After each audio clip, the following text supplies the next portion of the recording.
would you say are habits of high performing students, Bethan? So both, in your experience of as being a high performing student. I think a big thing is just, knowing your strengths and weaknesses, as Matthew and Jane has said earlier.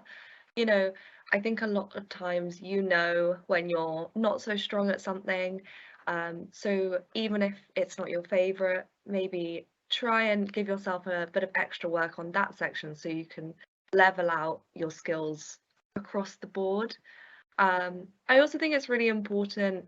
I know I got into the habit quite early of doing regular revision sessions, even if they were just, you know, half an hour before dinner or something. It's really good to just get yourself into the habit of doing things regularly and just building up that knowledge as you go. So yeah, I think that's helpful. I think, yeah, that kind of breaking down the mountain into small steps is great advice, isn't it? And 100%. particularly if you're starting this early, and we're saying there's plenty of time to kind of for you building throughout the term, starting now with smaller revision practices. It also gives you kind of those wins that kind of drive you and motivate you to do more, doesn't it? Because it's all achievable, smaller bite-sized bits of revision that you're suggesting at the moment, Bethan.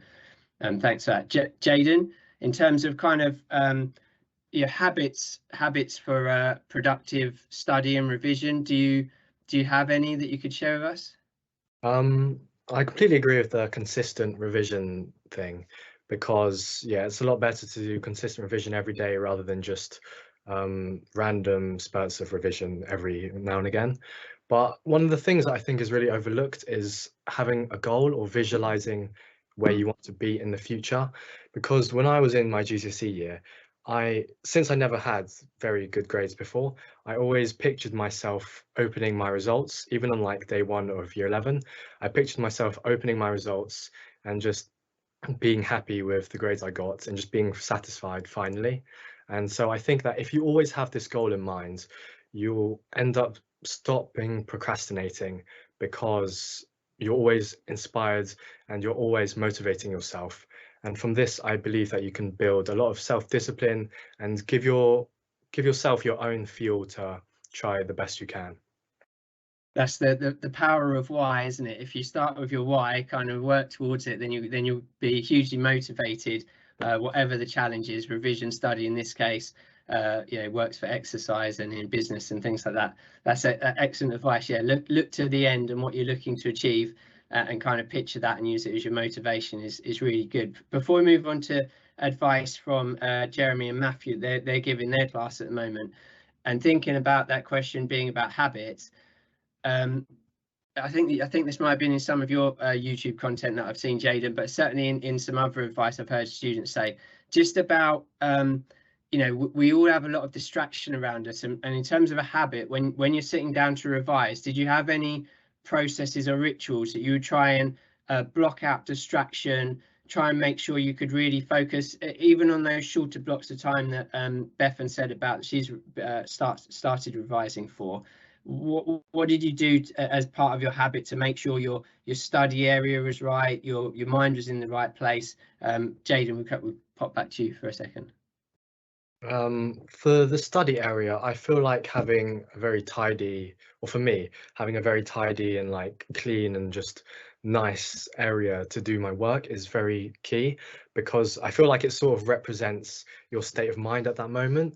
Because if you see everything's very nicely laid out and everything, then you're more willing to be more professional, you're more willing to start your work on time.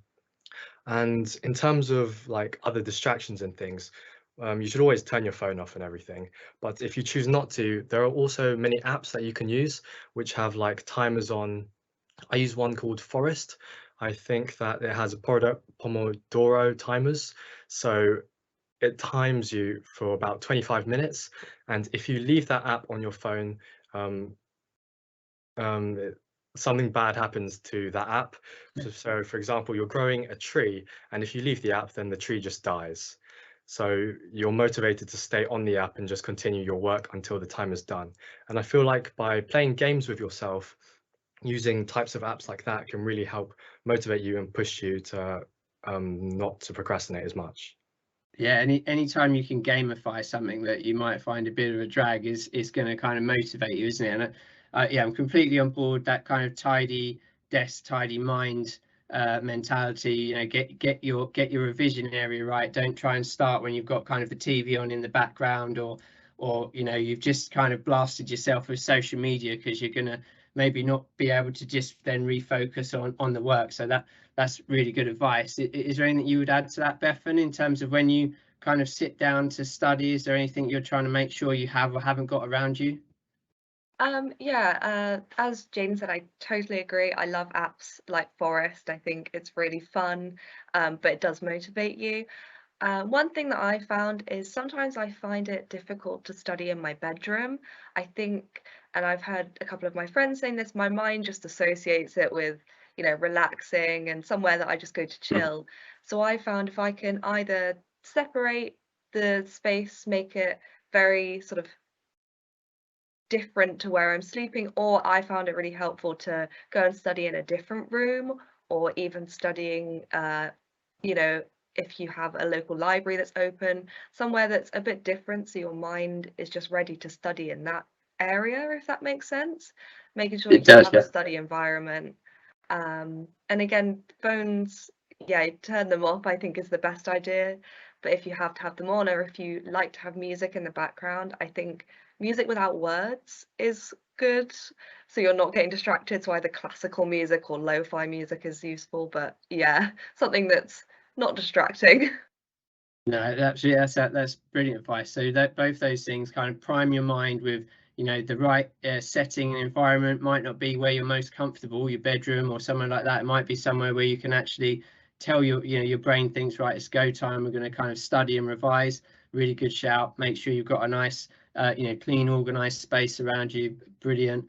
So that's the kind of the student perspective on habits of high performing students. From a teacher perspective, you know, you obviously witness to high performing students in your classes and the results that you see your students get. Could you pick out, Jeremy, we'll start with you, could you pick out anything that you think is typical of a high performing student, how they're working throughout the year, or how you see them approach things in class? Yeah, two things I think for me. First would be consistency. They're high performing throughout the year. They don't just wait for exams. And what I mean by high performing is they turn up to lessons and they're really focused. They get their work done. They do extra, and you know, if they get stuck at home, they will actually ask about it the next day in class. So that's like a high performing student that's sort of consistently chipping away. And the second thing would be, just lost my train of thought there for a second. And the second thing for a high performing student is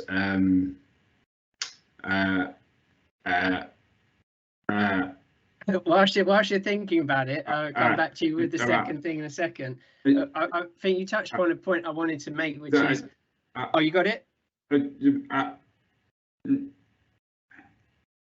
Maybe, I'm not sure. Whilst Jeremy's coming back with his second thought, I want to say about being passive versus active as a learner, and kind of exactly what I think Jeremy was alluding to there in terms of turning up. Obviously you want to be in class, you want to listen, but you actually want to take part as well, and not just assume that kind of information you hear is going to nicely organize itself in your brain and kind of be there when you need it. I think the being able to kind of actually make notes, take part in lessons, I think Jeremy said there, write things down that you're not getting or you want to ask questions about, would be fantastic as well. So that's excellent advice. I think we'll pop across to Matthew for your advice, Matthew, please, on high performing students. Yeah, I think by planning ahead, I think a lot of high performing students really plan ahead and they start early, you know, a bit like Jeremy was saying, they're consistent. They start at this stage in the year, they draw up a revision timetable, and linked to that, they take advantage of things that are on offer. So they ask their teachers, you know, that they're active, like you were saying, Paul, you know, that they don't sit back and wait for things to come to them. They attend revision classes. they take advantage of anything that's on offer, and it's that proactive behaviour that I think ties in really closely with being high performing, and just not resting on their laurels, you know, not sitting there and thinking, oh, I'll do it next week, I'll do it next month, I'll do it next year, but doing it now. And the more you do that, even if it's small chunks, like Bethan was saying, you know, half an hour before dinner or whatever, the more you do that, the more you build up a really positive experience. And I think it, yeah, it's all very beneficial. Fantastic. Yeah, so turn up, apply yourself from now, and kind of come with that positive mental attitude about your study. Jeremy, you're back. Sorry, yeah, I'm having a few issues with this laptop. I've left and come back. Where was I? There was consistency. The second point was is actually the style in which you revise and the kind of practice. I'm sorry if this has been mentioned whilst I've been fighting with this laptop, but what I mean by that is it's much more effective to do 5, 10, 15 minutes of revision where you do something wrong and then you look at it and you truly analyze why it's wrong, and you really get to grips with that, what's sort of going on under the hood. When you do things like that and you actually do make a mistake and then correct it and also understand it, and you take the time to really focus on it, that's where these students are the kinds of students that start to make serious progress. And obviously the longer you do that, the more progress you make. Particularly in maths, some students will just tick it or cross it and then move on, but you need that afterthought to really kind of help you accelerate your learning. Absolutely, yeah, really try and understand where those areas of improvement are, you know, and even the things you're getting right, you know, why you're getting them right. Make sure you've understood it.